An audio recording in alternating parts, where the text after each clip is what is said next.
நீங்கள் உண்மையிலே கிராமப்புற மாணவர்கள் வந்து பாதிக்கப்படுவார்கள்.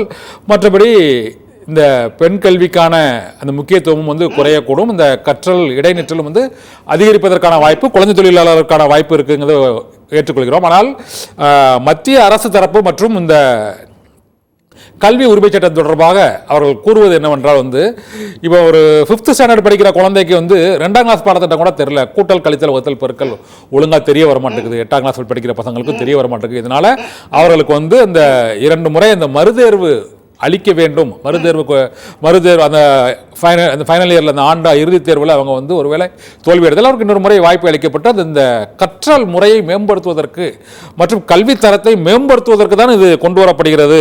ஆனால் கல்வித்தரம் இப்போ கொஞ்சம் குறைஞ்சிருக்குங்கிறது நீங்கள் ஒத்துக்கிறீங்களா இல்லையா சார்? ஒரு 10 வருஷத்துக்கு முன்னால உள்ளதை விட சொல்றேன். தமிழ்நாட்டை பொறுத்தவரையில இப்ப நான் அதுக்கு ஒரு சொல்றேன். அதாவது மாணவர்களுடைய அந்த கல்வித்தரம் குறைஞ்சு போச்சு அப்படின்னு சொன்னா நான் ஒரே ஒரு சின்ன நம்ம சிந்திப்பதற்காக நான் கேட்கிறேன் சார். ஒரு 6வது வகுப்புல 11 வயது பையன் 6ஆம் வகுப்புல, 1வது வகுப்புல 5 வயது முடியுது. 6வது வயதுல 1வது வகுப்புல ஒரு குழந்தை சேருது. அந்த குழந்தை மூளை வளர்ச்சி முருகேந்தர் இப்போ 3 வயசுல சேர்த்துறாங்க சார். அவங்க 2.5 வயசு 3 வயசுல எல்கேஜி போயிடுறாங்க. 6 வயசுல 1ஆம் கிளாஸ் வந்து எங்க சார் சேர்க்கறாங்க? அது இந்த சிபிஎஸ்இ ஸ்கூல்ல மட்டும் சொல்றாங்க. உதாரணத்துக்கு எடுக்கிறேன். 3 வயசுல சேர்க்கறாங்க. 6 வயசுல சேர்க்கிற 1வது குழந்தை முழு மூளை வளர்ச்சி குறைவான குழந்தை, அல்லது ஒரு இருதய நோயோடு பிறந்த குழந்தை, அல்லது நோயற்ற குழந்தை என்று சொல்வதை விடுத்துட்டு அவங்களுக்கு தனி கல்வி தனி படிப்பு இருக்கு.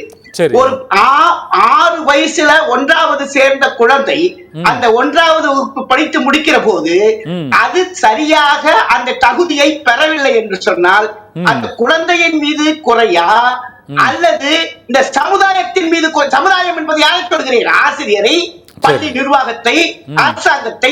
ஒரு குழந்தை எல்லா திறன்களும் உடல்நலமும் பெற்ற குழந்தை 6வது வகுப்பிலே ஒரு பள்ளிக்கூடத்திலே 180 நாட்கள் உட்கார வைத்திருக்கிறோம். ஆனா 180 நாட்களுக்கு பிறகு அந்த குழந்தைக்கு தகுதி இல்லை என்று தோல்வியாக்கினால் அதற்கு அந்த குழந்தை பொறுப்பா அல்லது இந்த சமுதாயம் என்பது அங்கே இருக்கிற சமூகம், ஆசிரியர், பள்ளிக்கூடம், கட்டமைப்பு, அரசாங்கம், எந்த அரசாங்கமானாலும் இருக்கட்டும், இவர்கள் பொறுப்பா என்பதை சிந்திக்க பார்க்க வேண்டும். ஏன் ஒரு கிளாஸ்ல ஒரு குழந்தை ரிட்டென்ஷன் ஆகுது, ஃபெயில் ஆகுது? அதுக்கு என்ன காரணம்? இப்ப 35 மதிப்பெண்களிலிருந்து 100 மதிப்பெண்கள் நிர்ணயம் செய்திருக்கிறோம். ஒரு 35 மதிப்பெண்கள் கூட பெற முடியாத அளவிற்கு அந்த குழந்தை எனக்கு வருகையின்மையா? வருகையின்மை என்றால் ஏன் வருகையின்மை? பட்டினியா?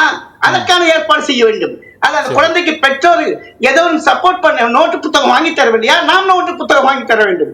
ஒரு குழந்தை படிப்பதற்கான அத்தனை வாய்ப்புகளையும் ஏற்படுத்தி கொடுத்து அந்த குழந்தையை அடுத்த வகுப்பிற்கு செல்ல வைப்பது என்பது இந்த சமுதாய அரசாங்கத்தினுடைய அதிலே பணியாற்றக்கூடிய அலுவலர்களுடைய ஆசிரியர் பொறுப்பு தானே தவிர அதற்காக ஒரு குழந்தையை 8 வகுப்பு வரை நான் படிக்க வைக்க மாட்டேன், அந்த குழந்தை ஃபெயில் ஆயிடுது அப்படின்னு சொன்னா அதை ஏற்றுக்கொள்ள முடியாது. ஒரு உடல்நலமுள்ள குழந்தை தோல்வி அடைகிறது என்பதை ஏற்றுக்கொள்ள முடியாது. ஒரு மனவளர்ச்சி கொண்டு முருகேந்தர் நீங்க சொல்லுது கரெக்டா. 8 வயசு வரை அவர்கள் வந்து கல்வி உரிமை வந்து மறுக்கப்படுவது இந்த சமூக கூட நீங்க சொல்றீங்க, அந்த கருத்தை ஏற்றுக்கிறோம். ஆனாலும் நம்ம அது பல்வேறு கட்ட முயற்சிகள் அந்த மாணவர்களோட கல்வித்தரத்தை உயர்த்துவது என்பதில் வந்து இப்போ ஒரு பெரிய பின்னடைவு ஏற்பட்டிருக்கு. நீங்க 10ஆம் வகுப்பு முருகேந்தர் 10ஆம் வகுப்பு 12ஆம் வகுப்பு வரை படித்தவர்களுக்கு அவர்களோட படித்த அந்த பாடத்திட்டத்தில் அல்லது அந்த மொழியில தாய்மொழியிலேயோ அல்லது பிற மொழியிலேயோ தவறு இல்லாமல் எழுத முடியாத ஒரு சூழ்நிலை கூட இருக்குது சார். தமிழில் எழுத்துப்பிழை இல்லாமல் அவங்க எழுதுறதில்லை. ஆங்கில மீடியத்தில் படித்தா ஆங்கிலத்திலையும் அவங்க எழுதுறதில்லை. இது வந்து பள்ளிக்கல்வி முடித்தவங்க மட்டுமல்ல, இது உங்க கல்லூரியில் படிச்சுட்டு வரவங்களுக்கும் இந்த பிரச்சனை இருக்குது. ஆனால் ஒரு 10-20 ஆண்டுகளுக்கு முன்பு அத்தகைய சூழ்நிலையில் 5ஆம் வகுப்பு 8ஆம் வகுப்பு படித்திருந்தாலே அவர்கள் ஆங்கிலத்திலும் தமிழிலும் மிகச்சிறப்பாக எழுதுவதை நம்ம கண்கூடாக பார்க்கலாம். நீங்களும் ஆசிரியர் பணியில் பல ஆண்டுகளாக இருந்ததுனால இதை பார்த்துருப்பீங்க. இந்த கல்வித்தரத்தை மேம்படுத்துவதற்கு வேறு என்னதான் வழி சொல்லுங்க? அதாவது கல்வித்தரத்தை மேம்படுத்த வேண்டும் என்றால் ஒரு குழந்தை அந்த வயதுக்கேற்ற கல்வியை பெற்று அடுத்த ஆண்டு செல்ல வேண்டும் என்று சொன்னால் அந்த குழந்தைக்கு அந்த தகுதியை ஏற்படுத்தி தர வேண்டியது ஒரு பள்ளியினுடைய கடமை. இப்ப 96 விழுக்காடு SSLC ரிசல்ட், 96 விழுக்காடு பிளஸ் 2 தேர்வு விழுக்காடு, 52 விழுக்காடு நம்ம எட்டி பிடிச்சிட்டோம் அட்மிஷன்ல. 100 பல்கலைக்கழகங்கள்ல 22 பல்கலைக்கழகங்கள் சிறந்த பல்கலைக்கழகம் தமிழ்நாட்டில் இருக்கு.